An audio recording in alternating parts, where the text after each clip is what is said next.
the forbidden blender.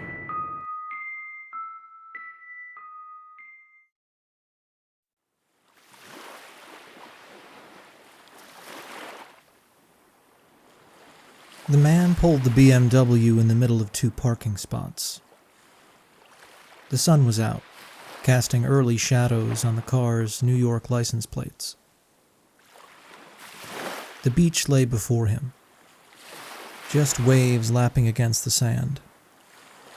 He stepped out of the car. Key fob in hand, he clicked it to pop open the trunk and grabbed a beach chair, umbrella, towel, and jug of sunscreen. He stopped briefly at the sign in front of the metal guardrail reading "Badge Checkers on Duty," but kept moving when he saw it only applied from May to August. September had crested over the hill, and summer was being shoved out the door. The man had heard of this before. Local summer, they called it. The Jersey Shore emptied out, and the locals got their beaches back. He'd given himself a few days off from the office in Manhattan. Difficult stopping the CFO from taking a break if he decided to take a break. He moved to the center of the beach, methodically staking out his space and putting up the umbrella. Maybe he'd read for a bit. Maybe he'd jump in the surf. The water baking in the summer sun for months probably felt like a giant hot tub with waves. The possibilities stretched past the horizon, the gull-infested buoy bobbing out there as well. Why didn't he ever move to the shore? Sure, the commute would be terrible, and the people are the worst.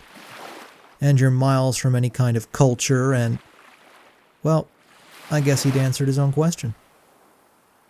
Satisfied, he opened his book and started to read. It was about noon when the tall man in a bright orange tank top showed up. "You know this beach is locals only this time of year, right?" The other man's eyes remained in his book. "Did you post a sign?" he asked. The tall man responded, "No, but it's..." "Well, if there's no sign, is there a local law or statute that says that?" The tall man was getting a little flustered. "No, there's no law or statute, but..." "Well, if there's no sign, no law, and no statute, then I guess it's anyone's beach at any time." The tall man's face was red. "Look, buddy, I just wanted you to ask permission before you just plop yourself down on our beach." "Your beach?" "New York money is the only reason these beaches exist. So if you don't mind, get off my beach. I paid for it." The tall man's eyes went to slits. "Fucking Benny," he muttered as he stalked away, past the empty lifeguard stand and out of sight. Yep, the people here are just the worst, the man thought to himself as he continued his book. He thought he saw something out of the corner of his eye. He got up, dropping his book onto the beach towel below. "My car is worth more than your house. You fuck around with it and I'll sue you into the ground," he shouted, but no one was there. He looked around the beach. The distant smattering of kids and their parents were nowhere to be seen. Even the seagulls were missing. He suddenly decided he'd had enough of the sun and sand. He quickly packed up his stuff, shaking out his towel as he folded it. If he hurried, he could probably miss most of the traffic back. He hefted everything into his arms, his sandals slapping the sand as he made his way back to the entrance. He was about to cross through to the asphalt when he was thrown back with considerable force, all his stuff flying into the air and plummeting unceremoniously to the ground. He got up fiercely and looked around. The beach was still empty.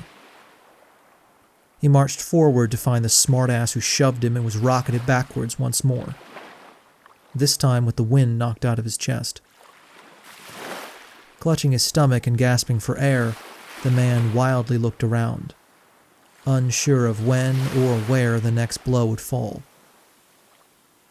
Very cautiously, he edged his way in front of the entrance/exit to the beach. He pushed a hand through the empty space above the metal railing that outlined the entrance. He was astonished as his hand was met with something solid. He slid his open palm all over the invisible barrier. He was about to walk down the beach and find a different exit when he heard noises behind him. Small, moving bumps in the sand. 10 of them. They moved through the scorched sand swiftly, maintaining 2 rows of 5. They advanced on the man. Everywhere he went to try to avoid them, they followed, gaining in speed. As the man desperately tried to avoid the strange moving objects, he felt the solid barrier again. It was all around him now, its radius growing tighter. Terrified, he ran circles around the rapidly shrinking cage he found himself in. The bumps in the sand weren't slowing down. Eventually, the unseen chamber he found himself in stopped shrinking. The bumps in the sand stopped as well. He and the bumps were on opposite ends, both motionless.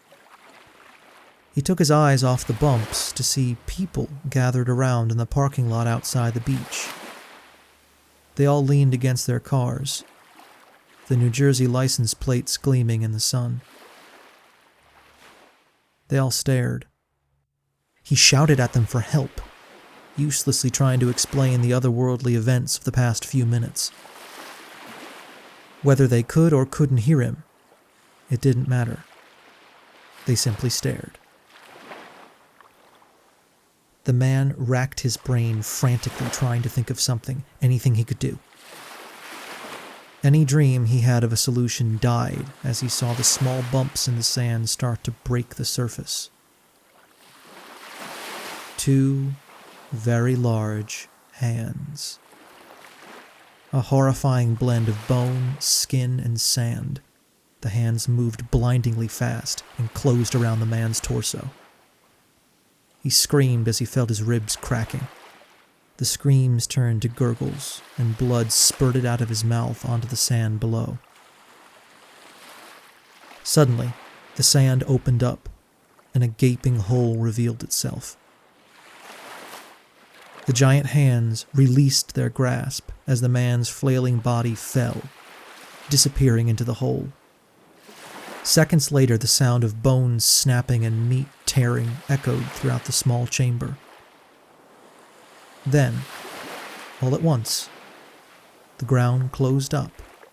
The hands became one with the sand once more, and the crowd outside all made their way onto the beach.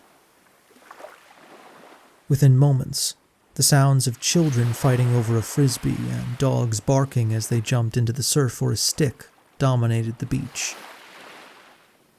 The tall man in the bright orange tank top smiled, muttering to himself as he keyed the BMW.